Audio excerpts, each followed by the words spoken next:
একবার অনেক পুরনো সময়ের কথা। বিজয়গড়ের রাজা বীরেন্দ্র প্রতাপ একদিন শিকার করতে জঙ্গলে গিয়েছিলেন। শিকার করতে করতে রাজা জঙ্গলের অনেক দূরে চলে গিয়েছিলেন। হঠাৎ আবহাওয়া খারাপ হয়ে গেল। ঝড় তুফানের কারণে কিছুই দেখা যাচ্ছিল না। রাজার সব সৈন্য ও তার সঙ্গীরা বিচ্ছিন্ন হয়ে গিয়েছিল। দিন শেষ হওয়ার সঙ্গে সঙ্গে রাজার মনে ফিরে যাওয়ার চিন্তা বাড়তে লাগল। কিন্তু রাজা ইতিমধ্যেই পথ হারিয়ে ফেলেছিলেন। এই অবস্থায় তার পক্ষে আর ফিরে যাওয়া সম্ভব ছিল না। জঙ্গলটি ছিল নানা বন্য প্রাণীতে ভরা। বাধ্য হয়ে রাজাকে জঙ্গলের মধ্যেই কোনোভাবে রাত কাটাতে হতো। তাই তিনি একটি নিরাপদ জায়গার খোঁজ করতে লাগলেন। হাঁটতে হাঁটতে তিনি একটি জায়গায় পৌঁছালেন। ধোঁয়া উঠতে দেখে রাজা সেদিকে এগিয়ে গেলেন। কাছে গিয়ে তিনি দেখলেন সেখানে একটি কুঁড়ে ঘর রয়েছে। রাজা কুঁড়ে ঘরের দরজায় কড়া নাড়লেন এবং বললেন, আমি একজন পথিক। বাইরে আবহাওয়া খুব খারাপ হয়ে গেছে। আমার রাত কাটানোর জন্য আশ্রয় দরকার। কুঁড়েঘরের দরজা খুলেই একটি বৃদ্ধ লোক বাইরে এলেন। তিনি অত্যন্ত সম্মানের সঙ্গে রাজাকে ভেতরে নিয়ে গেলেন। সেই বৃদ্ধ লোকটির একটি যুবতী ও সুন্দরী মেয়েও ছিল। বাবা মেয়ে দুজনেই সেই জঙ্গলে বাস করতেন। বৃদ্ধ লোকটি জঙ্গল থেকে কাঠ কেটে শহরে বিক্রি করতেন। এভাবেই তাদের জীবিকা চলত। তার মেয়ে রাজার জন্য খুব সুন্দর খাবার তৈরি করল। যদিও খাবারটি ছিল সাধারণ, কিন্তু স্বাদে খাবারটি ছিল অত্যন্ত সুস্বাদু। এরপর রাজার জন্য একটি আরামদায়ক বিছানার ব্যবস্থা করা হলো। বৃদ্ধ লোকটি এবং তার মেয়ে রাজার খুব ভালোভাবে যত্ন নিলেন। কুঁড়ে ঘরে রাত কাটানোর পর সকালে রাজা তাদের ধন্যবাদ জানিয়ে নিজের প্রাসাদে ফিরে এলেন। রাজা প্রাসাদে ফিরে এলেও সেই বৃদ্ধ কাঠুরের সুন্দরী মেয়েটির কথা বারবার তার মনে পড়তে লাগল, যে তাকে একজন অচেনা পথিক ভেবে এত যত্ন ও সেবা করেছিল। এদিকে রাজার বিয়ে মন্ত্রীর মেয়ের সঙ্গে হওয়ার কথা ছিল, কিন্তু মন্ত্রীর মেয়ে ছিল খুব অহংকারী ও চতুর। রাজা তাকে বিয়ে করতে স্পষ্টভাবে অস্বীকার করে দিলেন। রাজা এই সিদ্ধান্ত নিলেন যে তিনি জঙ্গলে বসবাসকারী সেই কাঠুরের মেয়েকেই বিয়ে করবেন। এরপর রাজা ও কাঠুরের মেয়ের বিয়ে হয়ে গেল। এই ঘটনায় রাজার মন্ত্রী খুবই দুঃখিত হয়েছিল এবং সুযোগের অপেক্ষায় থাকতে লাগল। এদিকে রাজা তার রানীর সঙ্গে সুখে জীবন কাটাচ্ছিলেন। 1 বছর পর তাদের ঘরে একটি কন্যা সন্তানের জন্ম হল এবং পরের বছর আবারও একটি কন্যা সন্তানের জন্ম হল। এখন রাজার 2টি মেয়ে ছিল। একদিন সুযোগ বুঝে মন্ত্রী রাজাকে বলল, মহারাজ, রাজ্যের শাসন চালানোর জন্য একজন পুত্র থাকা খুবই প্রয়োজন। আমার পরামর্শ হলো আপনি আরেকটি বিয়ে করুন, যাতে আপনার একটি পুত্র সন্তান জন্মায় এবং সে ভবিষ্যতে যাতে সে আপনার রাজ্যের শাসন পরিচালনা করতে পারে। কিন্তু রাজা এই প্রস্তাব সরাসরি প্রত্যাখ্যান করে দিলেন। মন্ত্রী যখন দেখল যে তার মেয়ের সঙ্গে রাজার বিয়ের সব পথ বন্ধ হয়ে গেছে, তখন সে ধীরে ধীরে সেনাপতি ও অন্যান্য মন্ত্রীদের নিজের ফাঁদে জড়িয়ে ফেলল। এরপর একদিন প্রতারণা করে রানীর কক্ষে একটি বিষাক্ত সাপ ছেড়ে দেওয়া হলো। সাপের কামড়ে রানীর মৃত্যু হয়ে গেল। তখন 2 রাজকন্যাই খুব ছোট ছিল, কিন্তু তারপরও রাজা দ্বিতীয় বিয়ে করেননি। মন্ত্রী যখন দেখল তার সব ষড়যন্ত্র ব্যর্থ হচ্ছে, তখন সে রাজপ্রাসাদের রাঁধুনিদেরও নিজের দলে টেনে নিল। একদিন রাজার খাবারের মধ্যে বিষ মিশিয়ে দেওয়া হলো, যার ফলে রাজার মৃত্যু হয়ে গেল। এরপর মন্ত্রী রাজসিংহাসন দখল করে নিল। রাজার একজন পুরনো ও বিশ্বস্ত দাসী ছিল, যে এই সবকিছুই দেখছিল। সে বুঝতে পেরেছিল যে মন্ত্রী খুব শিগগিরই রাজকন্যাদেরও হত্যা করবে। তাই সেই দাসী 2 রাজকন্যাকে নিয়ে রাতের অন্ধকারে অনেক দূরে চলে গেল। এইভাবেই এক দয়ালু ও সৎ রাজার পরিবর্তে প্রজারা একজন নিষ্ঠুর, নির্মম ও লোভী রাজাকে পেল। দাসী এবং 2 রাজকন্যা জঙ্গলে গিয়ে বসবাস শুরু করল এবং দাসী তাদের লালন পালন করতে লাগল। সময় নিজের গতিতে এগিয়ে চলতে লাগল। সময়ের সঙ্গে সঙ্গে 2 মেয়েই যুবতী হয়ে উঠল। এদিকে একদিন দাসীটি খুব অসুস্থ হয়ে পড়ল। যখন সে বুঝতে পারল যে তার মৃত্যু খুব কাছে চলে এসেছে, তখন সে 2 মেয়েকে নিজের কাছে ডাকল। সে তাদের জানালো যে তারা আসলে 2 জন রাজকন্যা। এছাড়াও তাদের বাবা মায়ের সঙ্গে যা কিছু ঘটেছিল সব ঘটনাও সে 2 রাজকন্যাকে খুলে বলল। এরপর সেই দাসীর মৃত্যু হল। দাসীর মৃত্যুর পর 2 মেয়েই সম্পূর্ণ একা হয়ে গেল। তারা নিজেদের মা বাবার কথা মনে করে খুব কাঁদত। কিন্তু তখন আর কিছু করার ছিল না, কারণ যা হওয়ার তা হয়ে গিয়েছিল।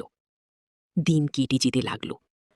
একদিন এক রাজপুত্র শিকার করার জন্য জঙ্গলে এসে পৌঁছাল। রাজপুত্রের সঙ্গে তার এক বন্ধুও ছিল, আর সেই বন্ধু ছিল মন্ত্রীর ছেলে। রাজপুত্র জঙ্গলে দুটি তিতির পাখি শিকার করল এবং তারপর তার বন্ধুকে সেগুলোর মাংস রান্না করতে বলল। রাজপুত্র নিজে একটি ঘন গাছের নিচে গিয়ে বসে বিশ্রাম নিতে লাগল। এদিকে মন্ত্রীর ছেলে আগুন জ্বালিয়ে তিতিরের মাংস রান্না করতে শুরু করল। ঠিক তখনই তার চোখ সামনে থাকা একটি কুঁড়ে ঘরের দিকে পড়ল, যেখানে এক অত্যন্ত সুন্দরী মেয়ে দাঁড়িয়েছিল।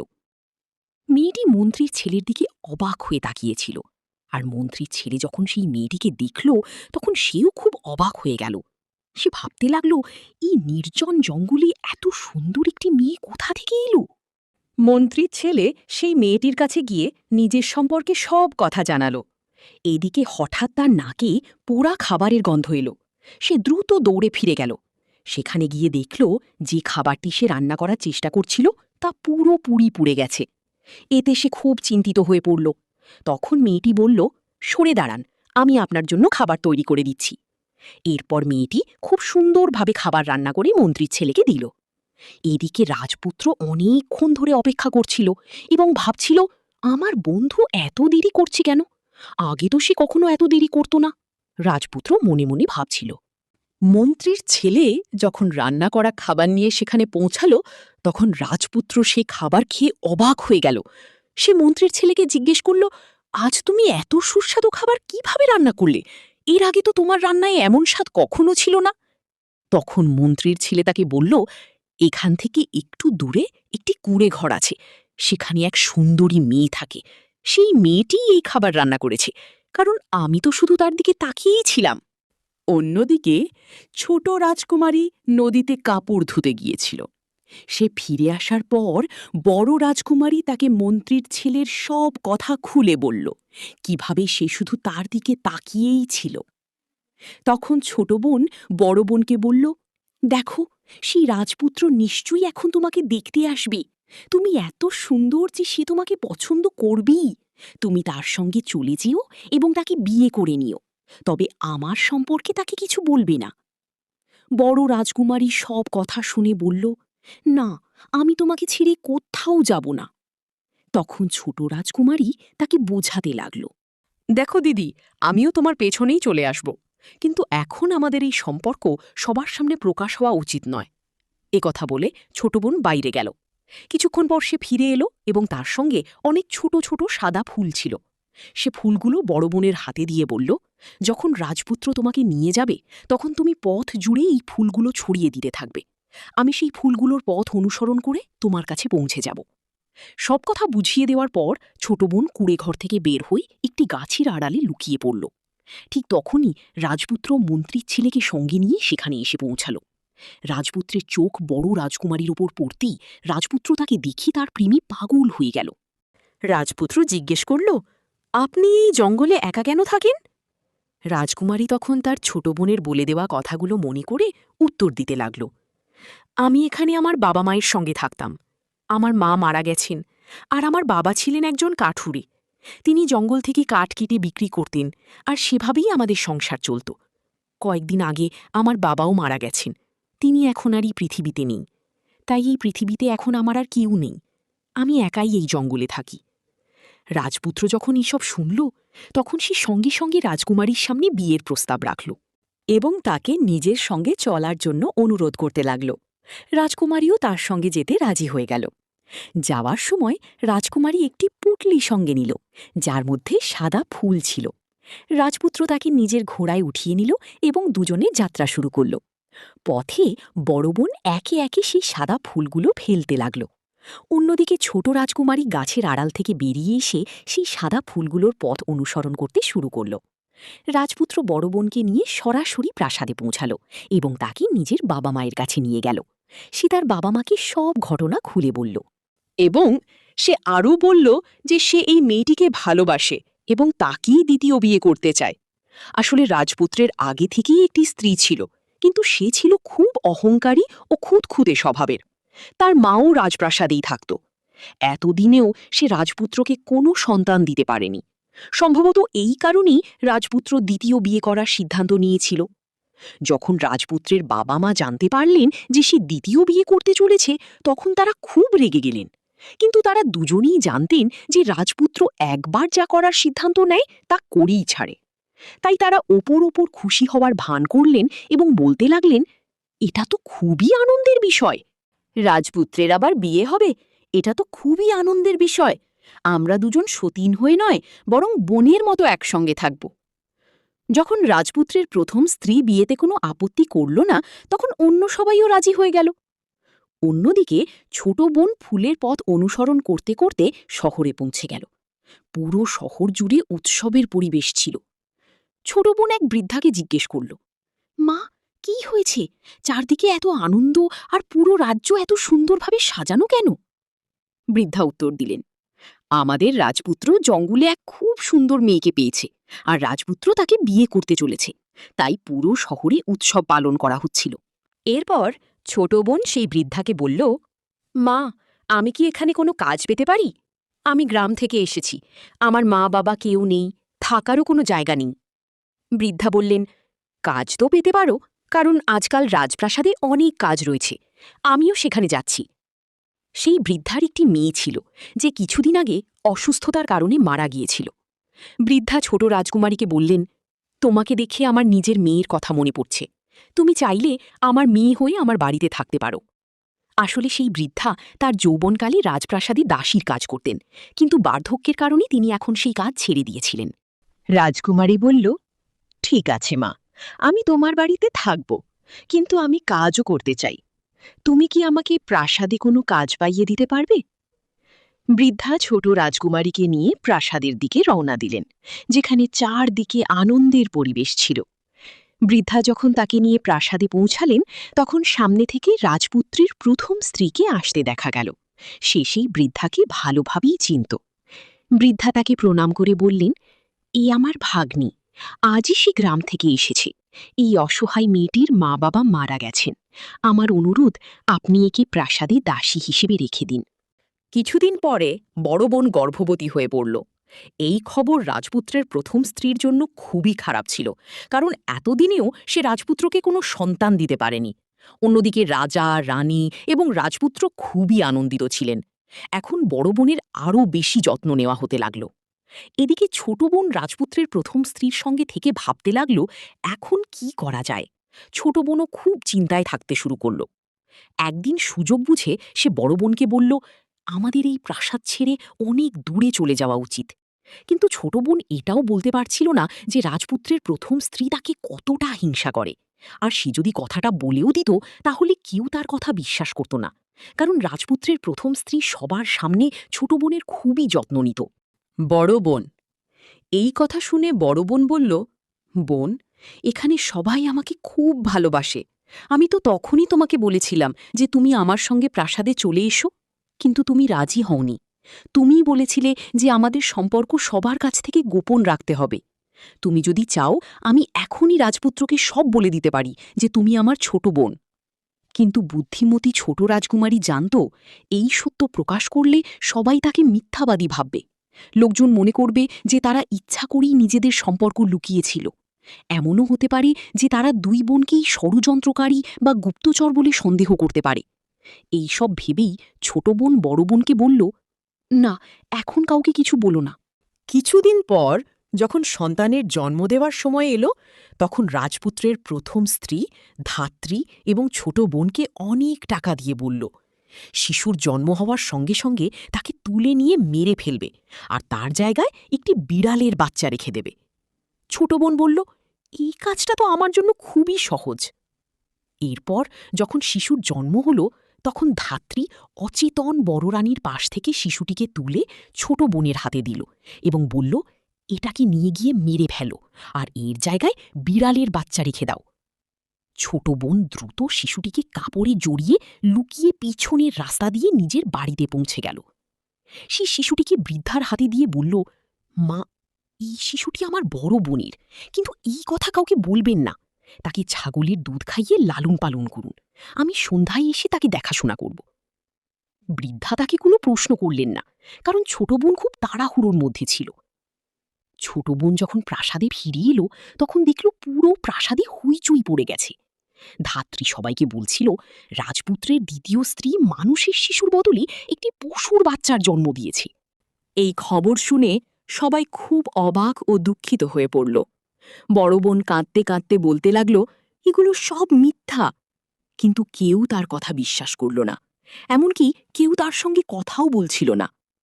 ছোট বোন আবারও বড় বোনকে বলল, তুমি আমার সঙ্গে চলো, আমরা এই প্রাসাদ ছেড়ে নিজেদের নতুন জীবন গড়ে তুলব।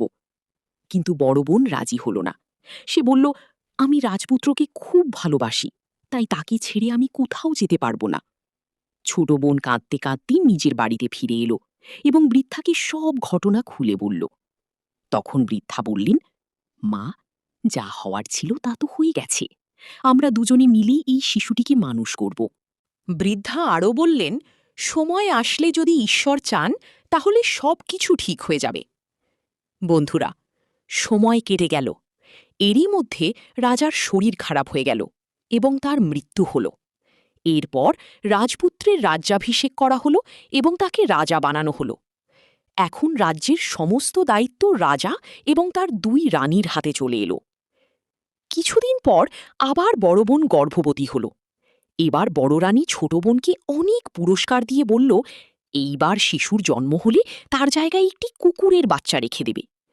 তখন ছোট বোন বলল, রানীজি, এবার এমন করবেন না, কারণ আপনারও তো কোনো সন্তান নেই।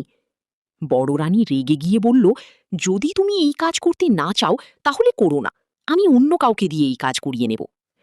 তখন ছোট বোন তাড়াতাড়ি বলল, আরে না রানীজি, আমি তো শুধু মজা করছিলাম। ছোট বোন আবারও তার বড় বোনকে বোঝাতে লাগল, দিদি, এখান থেকে চলে যাই, চলো। কিন্তু বড় বোন বলল, এখন তো আমি রানী হয়ে গেছি, আর আমার মনে হচ্ছে তুমি আমাকে হিংসা করো। বড় বোনের এই কথা শুনে ছোট বোন মনে মনে খুব কষ্ট পেল। যখন সন্তানের জন্মের সময় এলো তখন আবারও ছোট বোন অচেতন মায়ের পাশ থেকে শিশুটিকে তুলে নিল এবং ধাত্রী তার জায়গায় একটি কুকুরের বাচ্চা রেখে দিল। ছোট বোন আগের মতোই পেছনের দরজা দিয়ে লুকিয়ে শিশুটিকে নিজের বাড়িতে নিয়ে গেল এবং বৃদ্ধার হাতে তুলে দিল। তারপর সে দ্রুত আবার রাজপ্রাসাদে ফিরে এলো। প্রাসাদে এসে সে দেখল আবারও চারদিকে হইচই শুরু হয়ে গেছে। বড় রানী বলতে লাগল, আমার তো এই নারীকে মানুষই মনে হয় না। প্রথমবার সে বিড়ালের বাচ্চার জন্ম দিয়েছে, আর দ্বিতীয়বার কুকুরের বাচ্চার। আমি বলি, একে কারাগারে পাঠিয়ে দেওয়া হোক, না হলে আগামী বছর কে জানে সে আবার কি জন্ম দেবে।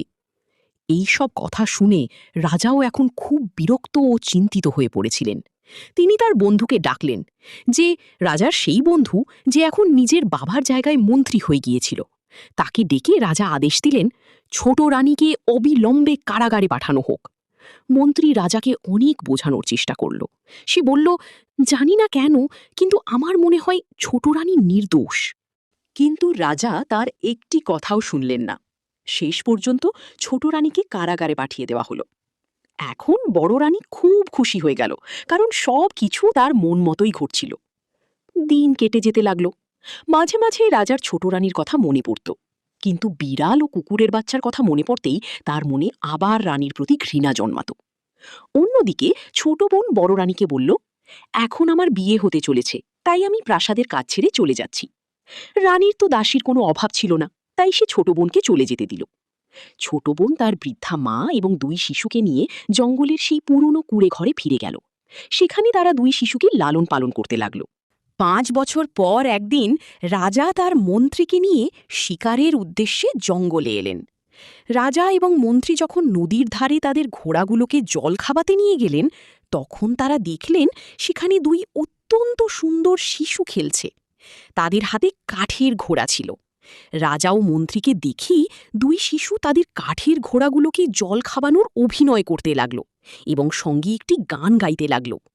কাঠের ঘোড়া, লোহার লাগাম, চলো জল খেয়ে নাও, ও আমার গোলাম। এটা দেখে রাজা খুব অবাক হয়ে গেলেন। তিনি শিশুদের কাছে গিয়ে জিজ্ঞেস করলেন, সোনামণিরা, কাঠের ঘোড়া কি কখনো জল খায়, আর লোহার লাগাম কি কখনো হয়? শিশুরা হেসে উত্তর দিল, যদি কোনো নারী কুকুর আর বিড়ালের বাচ্চার জন্ম দিতে পারে, তাহলে একদিন না একদিন এই কাঠের ঘোড়াও জল খাবে। রাজা ও মন্ত্রী এই কথা শুনে হতবাক হয়ে গেলেন। রাজা বিস্মিত হয়ে জিজ্ঞেস করলেন, তোমাদের এই কথা কি শিখিয়েছে? শিশুরা হেসে উত্তর দিল, আমাদের মাসি আমাদের এই কথা শিখিয়েছে। রাজা সঙ্গে সঙ্গে বললেন, বাচ্চারা, আমাকে তোমাদের মাসির কাছে নিয়ে চলো। শিশুরা রাজা ও মন্ত্রীকে সেই কুঁড়ে ঘরে নিয়ে গেল, যেখানে কয়েক বছর আগে রাজা এসেছিলেন এবং বড় বোনকে নিজের সঙ্গে নিয়ে গিয়েছিলেন। সেখানে গিয়ে রাজা যখন নিজের প্রাসাদের পুরনো দাসীকে দেখলেন, তখন তিনি অবাক হয়ে গেলেন। তিনি জিজ্ঞেস করলেন, মেয়ে, এই শিশুরা কারা? আসলে এখানে কি হচ্ছে? তখন ছোট বোন রাজাকে বলল, কয়েক বছর আগে আপনি এখান থেকে যে মেয়েটিকে নিয়ে গিয়েছিলেন, আমি তারই বোন। আমার আগে থেকেই ধারণা ছিল যে রাজপ্রাসাদে প্রায়ই ষড়যন্ত্র ও চক্রান্ত হয়ে থাকে।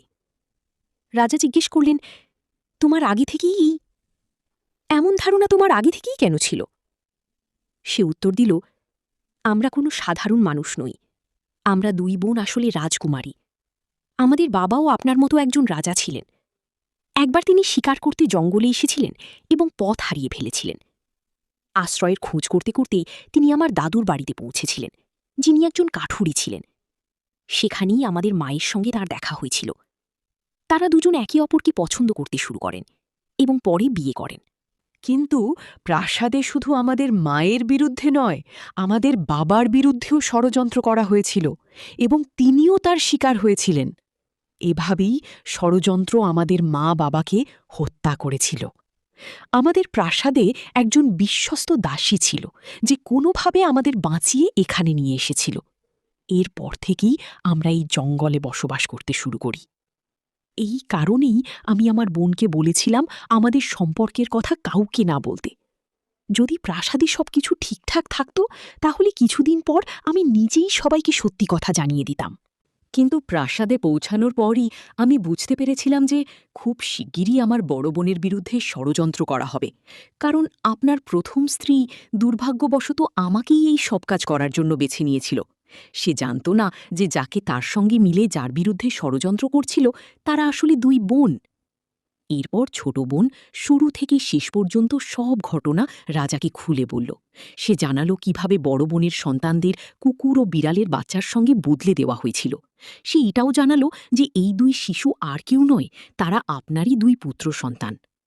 এ কথা শুনে রাজা দুই সন্তানকে বুকে জড়িয়ে ধরলেন। সবার চোখ দিয়ে অশ্রু ঝরতে লাগল। পুরো সত্য জানার পর রাজা খুব রেগে গেলেন এবং বললেন যে তিনি আর বড় রানীকে ছেড়ে দেবেন না। কিন্তু ছোট বোন তাকে থামিয়ে দিয়ে বলল, আগে আপনি ছোট রানীকে কারাগার থেকে মুক্ত করুন, এরপর তাকে এই অধিকার দিন যে বড় রানীর জন্য কী শাস্তি হবে তা সে নিজেই নির্ধারণ করবে। রাজার কাছে এই পরামর্শটি খুব ভালো লাগল। ছোট বোন খুব ভালো করেই জানত যে তার বড় বোন অত্যন্ত দয়ালু ও সৎ মনের মানুষ। সে রাজপুত্রের প্রথম স্ত্রীকে ক্ষমা করে দেবে, কারণ শাস্তি দিলেও সেই সময় আর ফিরে আসবে না যা ছোট রানী কারাগারে কাটিয়েছিল। রাজা নিজের দুই সন্তানকে ঘোড়ায় বসালেন এবং মন্ত্রীকে আদেশ দিলেন যে তিনি যেন রাজকুমারীকে নিজের ঘোড়ায় বসিয়ে নেন। কারণ রাজা বুঝতে পেরেছিলেন যে মন্ত্রীর চোখে রাজকুমারীর প্রতি গভীর ভালোবাসা রয়েছে, তা রাজা বুঝতে পেরেছিলেন। এরপর তারা সবাই প্রাসাদে পৌঁছাল। রাজা প্রথমেই নিজে কারাগারে গিয়ে ছোট রানীর শিকল খুলে দিলেন। তারপর হাত জোর করে ক্ষমা চেয়ে বললেন, রানী, আমাকে ক্ষমা করে দাও। আমি এখন সব সত্য জেনে গেছি এবং তোমাকে মুক্ত করতে এসেছি। ছোট রানীকে কারাগার থেকে বের করে আনা হলো এবং বড় রানীকে তার সামনে উপস্থিত করা হলো। মন্ত্রী সবার সামনে আবার শুরু থেকে শেষ পর্যন্ত পুরো সত্য ঘটনা বললেন। ছোট রানী যখন তার সন্তানদের এবং নিজের ছোট বোনকে ফিরে পেল, তখন সে তাদের বুকে জড়িয়ে ধরল, কাঁদতে লাগল। এরপর রাজা বললেন, রানী, আজ তোমার অধিকার আছে বড় রানীকে শাস্তি দেওয়ার। কিন্তু ছোট রানী তাকে ক্ষমা করে দিয়ে বললেন, অতীতের সময় আর কখনো ফিরে আসে না, আর এসব হয়তো আমার ভাগ্যেই লেখা ছিল, তাই আমি তাকে কোনো শাস্তি দিতে চাই না। যখন বড় রানী যে ভয়ে কাঁপছিল এই কথা শুনল, তখন সে কাঁদতে কাঁদতে ছোট রানীর পায়ে পড়ে গেল এবং বলল, তুমি আমাকে ক্ষমা করে দাও, আমার অনেক বড় ভুল হয়েছে। এরপর পুরো প্রাসাদে উৎসবের প্রস্তুতি শুরু হয়ে গেল। এই সুযোগে মন্ত্রী রাজারের সামনে ছোট রাজকুমারীকে বিয়ে করার প্রস্তাব দিল। রাজা হাসি মুখে ছোট রাজকুমারীর দিকে তাকালেন ছোট রাজকুমারী লজ্জায় নিজের চোখ নিচু করে ফেলল। কিছুদিন পর খুব ধুমধামের সঙ্গে ছোট রাজকুমারী এবং মন্ত্রীর বিয়ে হয়ে গেল। এরপর তারা সবাই সুখী শান্তিতে জীবন কাটাতে লাগলো।